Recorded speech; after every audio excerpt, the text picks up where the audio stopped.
Oh goody, it's Micheal Rowlands again. Today he's going to idiot-explain why he doesn't understand what it means to be racist or sexist, etc, etc. Yay! Hi. So there seems to be a reasonable amount of confusion on the internet and in fact on the world as to what constitutes sexism or racism or misogyny or transphobia or any other number of bigotries. No confusion, Mike. We all know what these things mean. Well, perhaps you are confused, but most things seem to confuse you, so we'll let that slide for now. And I wanted to clear up a few things about how these things work. Uh-oh, Michael's going to try to brain. Everyone put on your safety goggles. This is gonna get messy. Because there seems to be some miscommunication going on, and not necessarily on purpose. Yeah, because when people decide to change the definition of a word to suit their agenda, they totally do that by accident. But it's definitely happening. On the one hand, you have people behaving in sexist, racist, transphobic, etc. ways. Now, these people understand different definitions of these words, and I'll go into how they define them more in a minute. I wouldn't do that if I were you, Mike. You're going to actually show that you don't understand other people and their motivations, so you're going to look a bit silly. And as a result, they don't believe themselves to be taking part in this kind of behavior, which makes sense. Probably because they are not. If you understood that you were behaving like a bigot, and I use that word as a sort of catch-all term for any number of the many more specific bigotries, would you continue to behave the way that you are? If I was actually behaving like a bigot, I would want to modify my behaviour. But the simple fact is, I don't. But we will get into that later. Christian fundamentalists who want to deny homosexuals the right to marriage and women the right to abortion do not believe that they are being bigots, and they have methods of rationalization which they employ to allay themselves of any guilt. For example, the Bible says so. They don't think the things that they are doing are homophobic or misogynistic because those are bad things, and why would God tell us to do bad things? I do know some fundies who think like that, and they openly admit to homophobia because they know what they are doing. It's the homophobia that they don't think is wrong. Even though to anyone who doesn't subscribe to their belief system, they are clearly partaking in those kinds of things. Even the most outrageous bigots would not believe that they are being bigots because it's an inherently negative thing. Nonsense. Neo-Nazis, white supremacists, the KKK, etc. all know what they are doing, and they openly admit it, because they don't see the ism or phobia as wrong. Stumbling hard at the first block, Mike, I wish I could say I was surprised, but you are you, and you are ridiculous. Easiest way to convince yourself that you're not being a bigot or partaking in bigoted behavior? Change the definition of the word so as to exclude yourself in your behavior. You really don't want to open that can of worms, Michael. Racism equals privilege plus power, ring any bells? You know black people can't be racist because they have zero institutional power? Even though America literally had a black president for 8 fucking years. But yeah, let's ignore that one, because that'd make us look like a fucking penis. Or, not even that, just accept a very narrow definition of the word so as to exclude yourself in behaviour and as a result avoid having to change. Projection, thy name is Micheal Rowlands. And on the other hand, you have people calling out these people for their bigotries, but using a more complicated, nuanced definition of these words, and therein lies the problem. No, they aren't. Overwhelmingly, they are using the definition above, whilst knowing that everyone else uses the standard definition to bamboozle their opposition. They are using the words as a hammer to smash down opposition. When someone calls you a racist, when you are not a racist, it stops you in your tracks. You think, but I'm not racist. And they say, well, yes, you are, and on and on. Whatever it was you were actually talking about gets left on the sideline while you try to defend yourself from an accusation of racism that you can never beat. Because, I've said before, they aren't just playing by different rules. They aren't even playing the same fucking sport. Let me try and explain to you how these people think about the various bigotries from the interactions that I've had with them. I'm going to be referring to racism here because that's one that comes up quite often, but this sentiment can be applied to any number of these bigotries. This is going to be a tough one. Not to refute, that'll be fucking piss.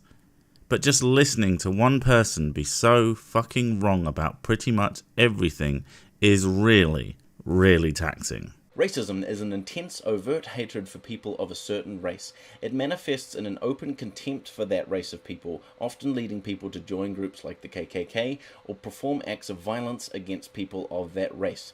Racists will not associate with people from the race they are racist towards because they cannot stand to be around them. As a result, racists don't have friends from their hated race. And the last way that one can be racist, I think, because I'm not really sure what they're on about with this one, would be to generalize about an entire race of people's behavior and tell them to cut it out. But only if the people being generalized about are white people. Where the fuck did you get that definition, Mike? I mean, those things are racist, but that's not a coherent definition of racism. I have a reasonable coverall definition for any of the isms or phobias that you're going to talk about. But let's use your catch-all word, bigotry, even though that doesn't actually mean what you think it means, but moving on. Bigotries, the legitimately harmful ones, are believing people are defined by arbitrary characteristics and not who they are as individuals, then using those arbitrary characteristics to make blanket judgments and acting on said judgments. It's about treating people who are in some way different from you like they are not people, not in the same way that you are. For example, you can't make jokes about women. That's sexist. And women can't take sexist jokes. Making jokes about men isn't sexist, because men can take those jokes. My treatment of people goes thusly. I meet Mike. I can see he is a white male. I say hello. He says, "Why is it that you go on and fucking on about safe spaces and trigger warnings and delicate little flowers, but continue to hide behind your cartoon avatars and your childish pseudonyms, and whenever anyone calls you out on your sexist, racist, homophobic, bigoted rhetoric, I realise Mike is a moron, and ridicule him for it. I meet John. I can see he is a brown man. I say, hello John. He says hello back. We go for a pint. We make jokes about what a fool Mike is. The end. Interact with the person, not the skin. Mike is an idiot, worthy of scorn. John is a normal bloke, so just treat him like a normal bloke. It's that simple. And that's something I'll get into later, the selective outrage about various bigotries. Okay, so as you can tell, this is a very narrow, rather naive definition, but it really seems to be what these people believe. No, it isn't. It's a straw man that you appear to have pulled out of your arse. I've been told that accusations of racism or sexism, etc., are very serious accusations and should not be given lightly. Yep, because if they aren't serious, then who the fuck cares if someone is sexist or racist? If it doesn't mean anything serious, why are you making a video about how harmful it is? Do you see the flaw in your argument? I've heard people complain about racism, but only when it's a very serious, overt hate crime that has taken place. You can actually point at it and go, look, racism. That's having an impact on a fellow human being, and not the intangible nonsense espoused by you and your ilk. I've seen people complain about sexism, but only when it's a very obvious, apparent example. Only when you can prove it happened, but for some reason people don't believe this thing that I can't point to and prove it happened. What was it you once said that kind of applies here? I don't understand science. Or its relation to empirical data. Like a woman refusing to serve a homosexual, or a black person quitting their job because there's too many whites. Yes, those would be examples of people being racist and homophobic. That would probably be harmful, at least to the people involved. They are bad people. The problem with this way of thinking about things is it's far too simplistic, and it ignores injustice that's a little more difficult to spot. Or impossible because it's not there? Because it's so insidious. It's as if people have gone out and found a definition of racism and read a hatred for a certain race and just stopped right there. I really need to find out where you get your ideas of what other people think from. Do they really think that you can sum up a hugely complex social issue like racism or sexism or whatever in a short 5-word sentence? But you gave that massive rambling definition earlier. You are really starting to contradict yourself, Mike. For example, it's easy to tell that a bunch of white dudes beating up a black dude and screaming KKK for life, motherfucker, is some racist shit. But what about hiring a white person over a black person? If it was done because those people are white or black, then yes, racist. If it was because the white person happened to be more qualified, then no. And if a quota said they needed to hire a black guy, so they hired an underqualified black guy over a qualified white guy, that is fucking racist.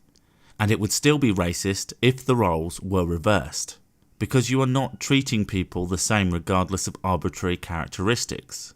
What about thinking that Asians are just smarter people, or that black people are more likely to commit crimes? Well, those things are statistically true, but if you meet a person in the street, those statistics don't matter, because you are two people.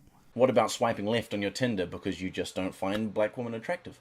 Well, in that situation, it is actually about judging people based on arbitrary characteristics. It's why I'm not a fan of those types of app. However, a person who doesn't find a black person attractive could very well swipe away skinny people or people with crooked noses or whatever, because that's their preference. And they aren't really able to assess them on anything other than the way they look. If you think that's racist, you are more of an idiot than I gave you credit for.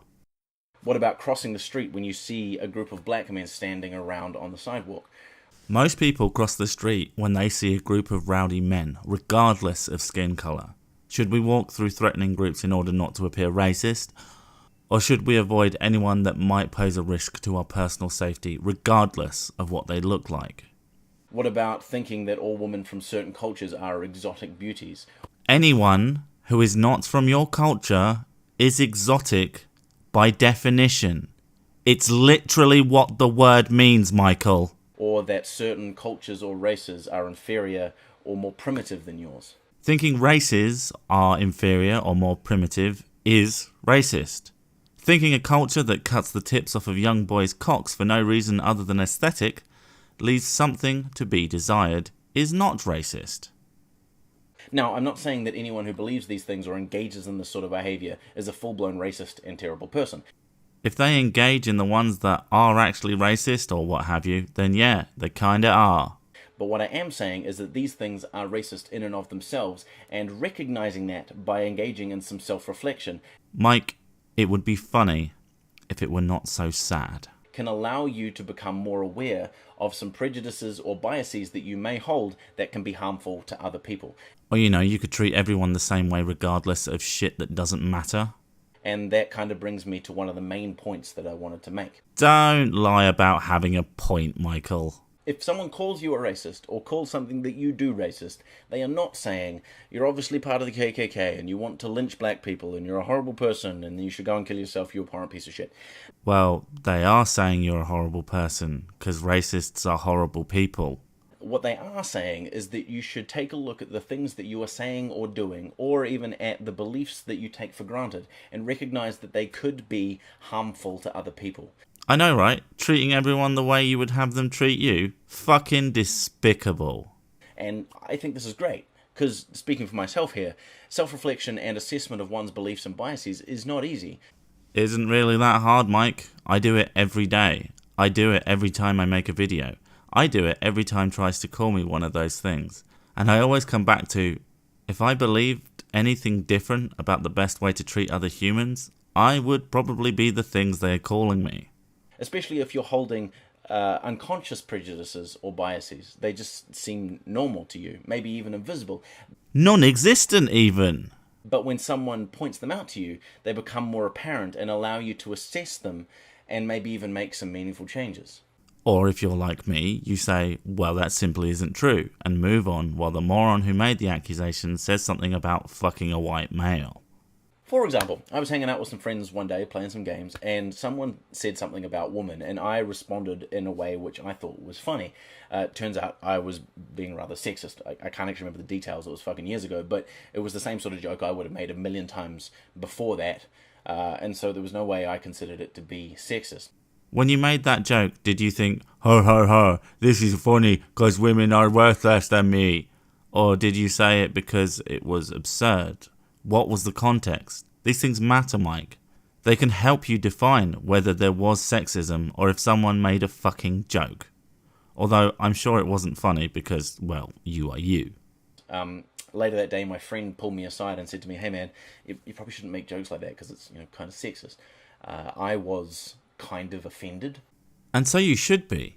You should be offended that someone thinks they have the right to police your language. You should be offended that the person thinks you shouldn't make jokes about women. You should be offended that your friends are all fucking half-wits.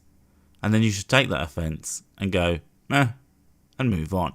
I tried to come up with reasons why it wasn't sexist. I was being satirical. I don't actually think like that. Perfectly good reasons to tell them to shut the fuck up and stop being such a pushy cunt.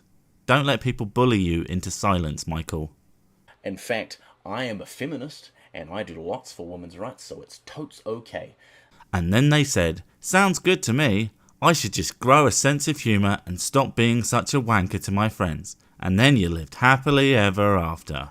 But in the end, I couldn't reason with it, and I couldn't rationalise it away. Oh, never mind.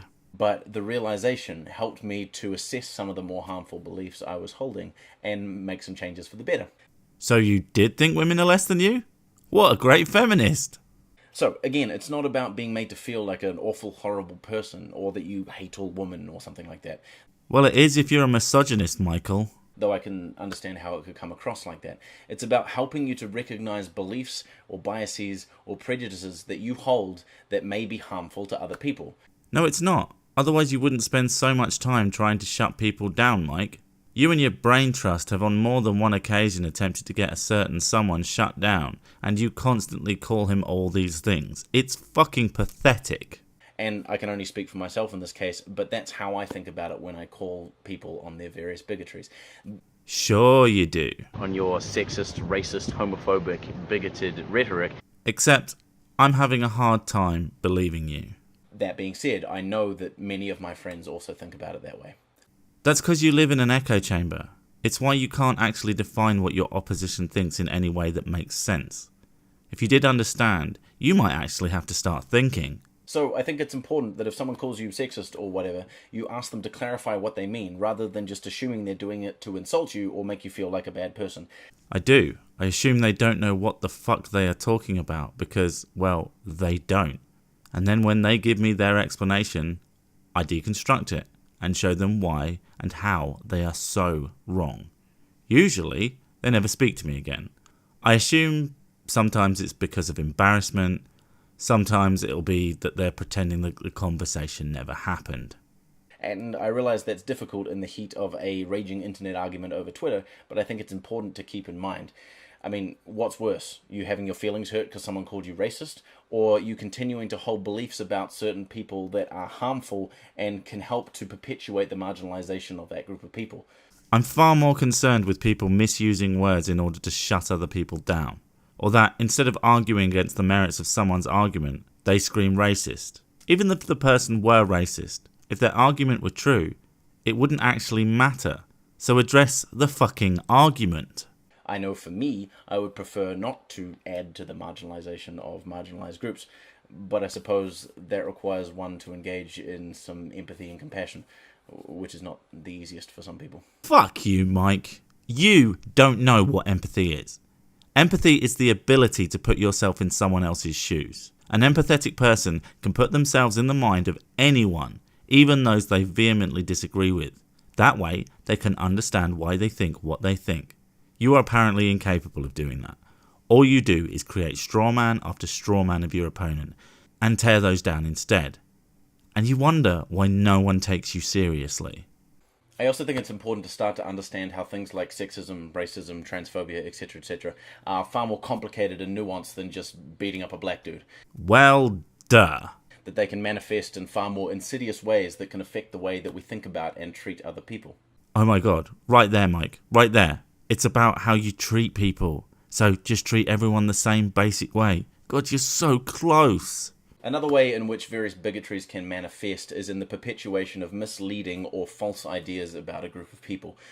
Well, that would just be racism or whatever thing. For example, let's say that you have a rather large audience who tends to agree with many of your beliefs and looks up to you as a reliable source of information. You regularly tell this audience that a certain group of people is not marginalized when they actually are. What group? You don't believe that they are marginalized because you've never been convinced that they are. So you're not lying, you actually believe what you say. Right. But that doesn't change the fact that you are objectively spreading false information and affirming ideas in your audience that, if nothing else, will help to maintain the marginalization of an entire group of people. Objectively, but I haven't been convinced. Where's your super compelling argument? Or, evidence? Why is it up to me to make your case for you? If it doesn't convince me, have you considered that you might be wrong? Is this a racist / sexist / transphobic, etc. thing to do? Well, this is based entirely on your belief and assertion that you are correct. What was that you said about self-reflection, Micheal? Let's be more specific. Recently I became aware of a meme on the internet which depicts two people shaking hands and agreeing on something while a third crouches away from them and is said to be autistically screeching. I don't think it's a meme I've used myself, but I could be wrong. Micheal, it's a joke designed to elicit a reaction. Now, the reasons this is awful seem pretty damn obvious to me. And job done. But apparently not to everyone else, so I'm going to go ahead and outline a few of them now. It paints the picture of autistic people as irrational or unreasonable, who resort to screeching when they don't get their way, that they're weird or deformed or abnormal, and are unable to interact properly with normal people. These are all harmful stereotypes about autistic people that are easy for people who don't know any better to accept and help to perpetuate their continued marginalization. Citation needed. Can you please present me with a case of an autistic person being harmed by this meme? Don't worry, I'll wait.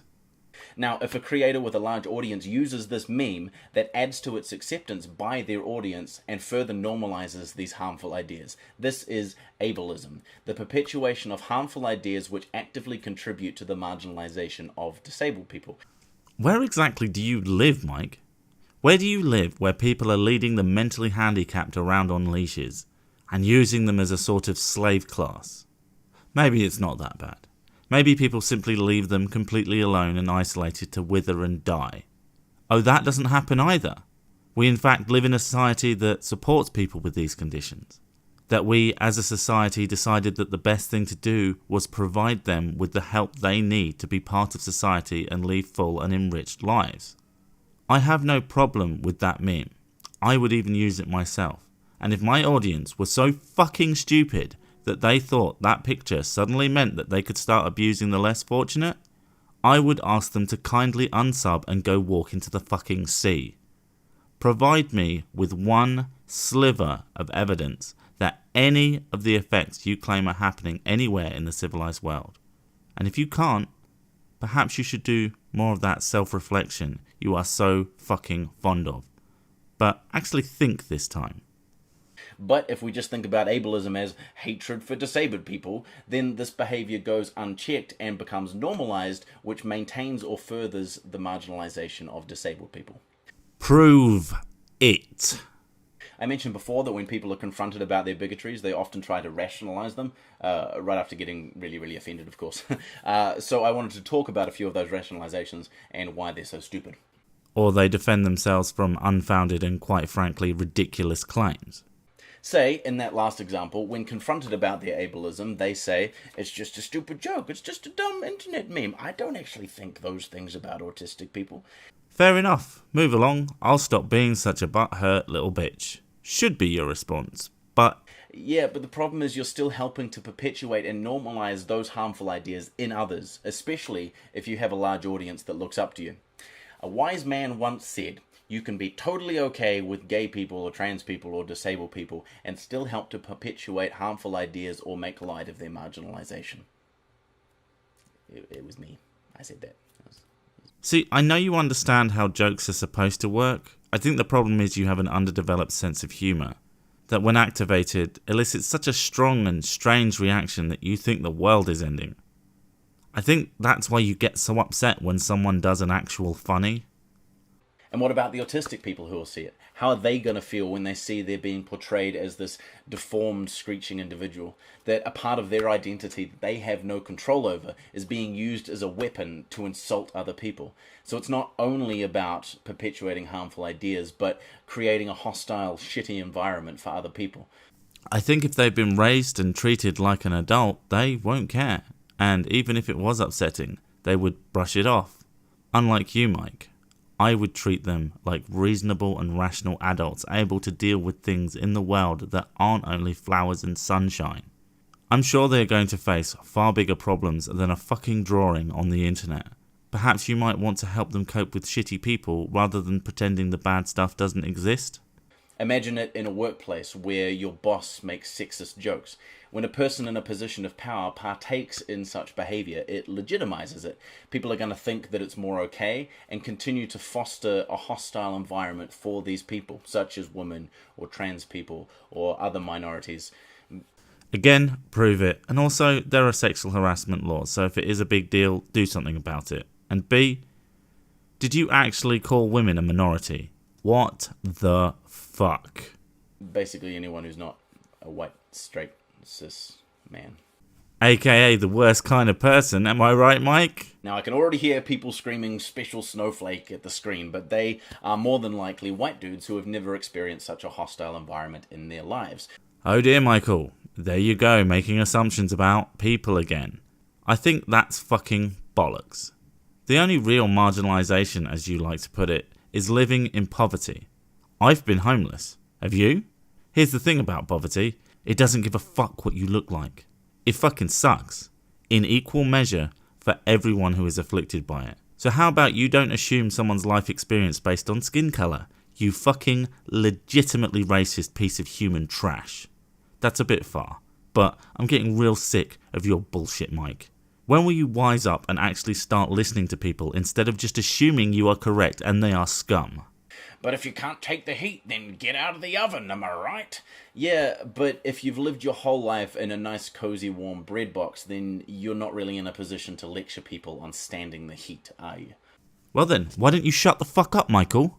By your own standards, you don't have the right to talk down to anyone. I'm not saying you should shut the fuck up, because as much as you piss me off, you always make a good platform for more thoughtful and frankly smarter people to launch their ideas. But your hypocrisy gets real fucking tiring.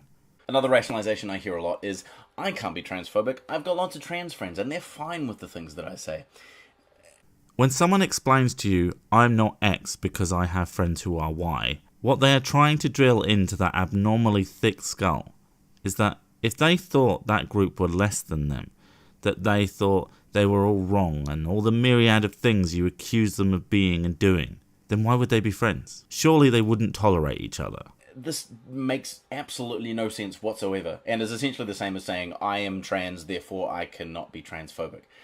I mean, I suppose if you understood transphobia to be hates all trans people, then maybe, but then you've got guys like Mali Yiannopoulos who are gay and outrageously homophobic, like outspokenly homophobic, so it just makes absolutely no sense. No one is saying that people with these friends or are that thing can't be cunts. But the main issue with you and your lot is you attribute malice where often there is none, or you claim effects without anything to back it up. Some people are the shitty things you describe, but I would posit most people aren't. And I'm just fucking sick of this video and your stupid face at this point. I think I've made my position clear enough, and I want to finish before the heat death of the universe. Maybe I'll finish this video in the future, but everything that needs to be said has been said, and right now I would rather be doing anything fucking else. Laters.